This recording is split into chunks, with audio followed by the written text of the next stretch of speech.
மன்மதனின் முகவரி Plato shirts 6 முதல் 60 வரை. மன்மதனின் முகவரி பிளாட்டோ ஷர்ட்ஸ். மதுரையில் மருத்துவக் கழிவுகளினால் நோய் தொற்று அபாயம். மதுரை மாவட்டத்தில் நாள்தோறும் சுமார் 4.5 டன் மருத்துவக் கழிவுகள் உருவாகும் நிலையில் அவற்றை பாதுகாப்பாக அகற்ற போதிய வசதிகள் இல்லை என்றும் மருத்துவக் கழிவுகளை சேகரிக்கும் நிறுவனங்கள் முறையாக செயல்படாததால் தொற்று நோய்கள் பரவும் அபாயம் ஏற்பட்டுள்ளதாகவும் கூறி மகபூபாளையத்தைச் சேர்ந்த மருத்துவர் சர்மேஸ்கான் மாவட்ட ஆட்சியரிடம் மனு அளித்தார்.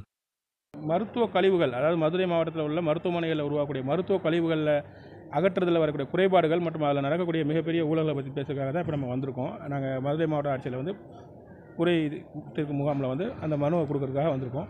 பொதுவாக பார்த்திங்கன்னா மதுரை மாவட்டத்தில் தன் தமிழகத்திலே சொல்லப்போகலாம். ஏன்னா மருத்துவ கழிவுகளை அகற்றதுக்கான ஆலைகள் அப்படிங்கிறது இங்கே எங்கேயுமே கிடையாது. மதுரை, விருதுநகர், ராமநாதபுரம், சிவகங்கை போன்ற 6 மாவட்டங்கள், திண்டுக்கல் இன்க்ளூடிங் தட், எங்கேயுமே மருத்துவ கழிவுகள் அகற்றதுக்கான முறையான ஆலைகள் கிடையாது. விருதுநகரில் செயல்பட்டு இருந்த ஆலையுமே கடந்த 2023 மூடி இருக்குது. இங்கே தனுஷ்கோடியில் உருவாகக்கூடிய மருத்துவ கழிவுகளை பொல்யூஷன் கண்ட்ரோல் மாசு கட்டுப்பாட்டு வாரியத்துக்கு நாங்கள் ஆர்டிஐ மூலமாக கேட்ட தகவல் படி அவங்க என்ன சொல்கிறாங்கன்னா, ராமநாதபுரம் தனுஷ்கோடியில் கழிவுகள் உருவானாலும் அந்த கழிவுகளை நாங்கள் சேலத்தில் எடப்பாடியில் உள்ள ஆலைகளை போட்டு தான் அகற்றுன்னு சொல்கிறாங்க. நாங்கள் கேட்ட கேள்வி என்ன தகவல் அப்படின்னா, சேலத்தில் நீங்கள் அகற்றுறதுக்கான மருத்துவ கழிவுகள் அகற்றக்கூடிய ஆலையோட கொள்ளளவு சரியாக இருக்கா அப்படின்னு சொல்லி நாங்கள் கேட்டோம். ஏன்னா ரீசன் என்ன, மொத்தமாக மதுரை மாவட்டத்தை பொறுத்த வரைக்கும் மட்டுமே கிட்டத்தட்ட 4 டன் அளவுக்கு மருத்துவ கழிவுகள் உற்பத்தியாகி வெளியில் வந்துகிட்டு இருக்குது.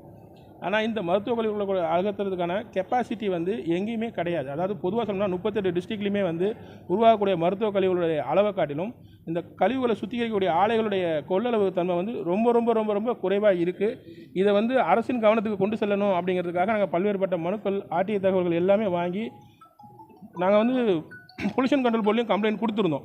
ஆனால் எந்தவித நடவடிக்கைகளும் ப்ராப்பராக இல்லை. அப்படிங்கிறனால மதுரை மாவட்ட ஆட்சியர்கிட்ட இது சம்பந்தமாக தகவலை தெரிவிக்கலாம் அப்படிங்கிறதுக்காக தான் இன்றைக்கி இந்த குறைதீர்க்கும் முகாமுக்கு நாங்கள் மனுவை கொடுக்கறதுக்காக நாங்கள் சேர்ந்துருக்கோம். தினசரி மருத்துவ கழிவுகள் மதுரை மாவட்டத்தில் மட்டும் எவ்வளோ உருவாகும்? குறைந்தபட்சம் 2 டன்லேருந்து 4 டன் வரைக்கும் உற்பத்தி ஆகிட்டு இருக்குங்க. அதாவது மருத்துவ கழிவு அப்படிங்கிறது மருத்துவமனையில் உள்ள கழிவுகள் மட்டும் கிடையாது. லெபார்ட்டரி, பிளட் பேங்க், இந்த மாதிரி எல்லாத்துலேயும் உருவாகக்கூடிய கழிவுகள் எல்லாமே சேர்த்து தான்.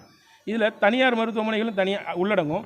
இப்போ மதுரை மாவட்டத்தில் ராஜாஜி மருத்துவமனை பொறுத்த வரைக்கும் பார்த்திங்க அப்படின்னா கிட்டத்தட்ட 4000 படுக்கை அறையை கொண்ட மருத்துவமனை. அங்கேருந்து உருவாகக்கூடிய மருத்துவ கழிவுகள் மட்டுமே நெருக்கி பார்த்திங்கன்னா 1 டன்னுக்கு மேலே உற்பத்தி ஆகும் ஒரு நாளைக்கு. நான் சொல்கிறது இது போக சுற்றி இருக்க தனியார் மருத்துவக் கல்லூரி இருக்குது, தனியார் மருத்துவமனைகள் இருக்குது, சின்ன சின்ன கிளினிக்குகள் இருக்குது, பிளட் பேங்குகள் இருக்குது. இந்த மாதிரி எல்லா இடங்களையும் உருவாகக்கூடிய மருத்துவக் கழிவுகள் ஒரு நாள் ஒன்றுக்கு மதுரை மாவட்டம் மட்டும் தமிழ்நாடு பொல்யூஷன் கண்ட்ரோல் போர்டு வாரியத்தின் அதிகாரப்பூர்வ தகவலே பார்த்திங்க அப்படின்னா 2 டன்னுக்கு மேலே தான் உற்பத்தி ஆகிட்டு இருக்குது.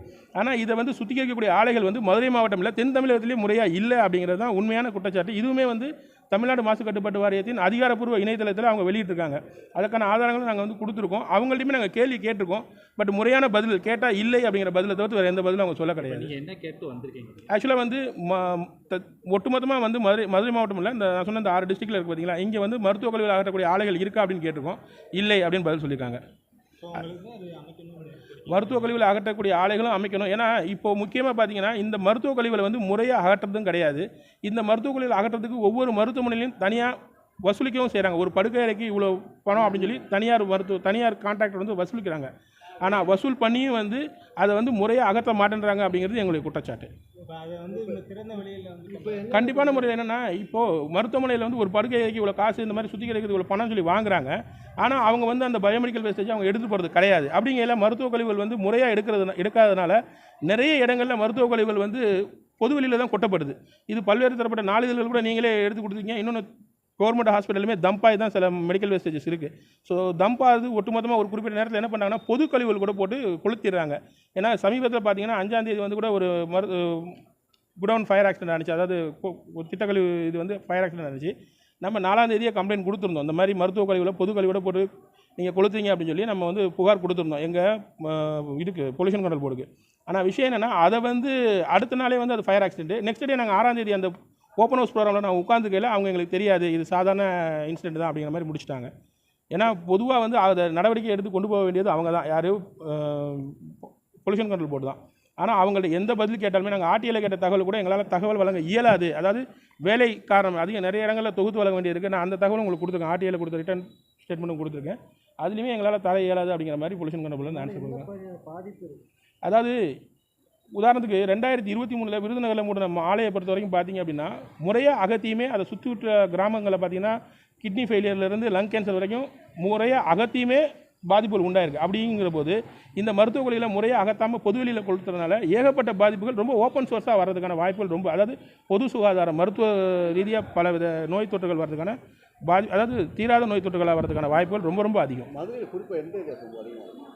அதாவது என்னென்னா இப்போ நம்ம இப்போ ஒன்றும் இல்லை, நம்ம ஜிஆர்ஹெச் சுற்றி பார்த்தீங்கன்னாலே நம்ம வேஸ்டேஜஸ் அதிகமாக தான் கொட்டி தான் இருக்காங்க.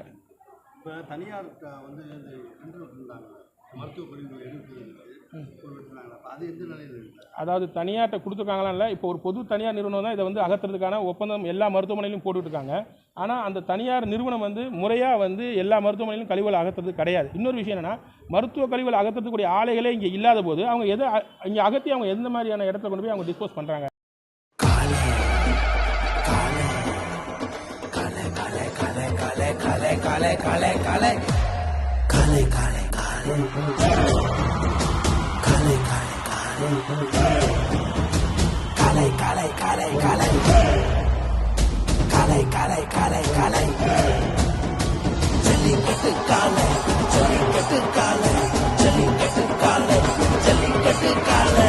Jellicate Dhotis and shirts from the house of Plateau.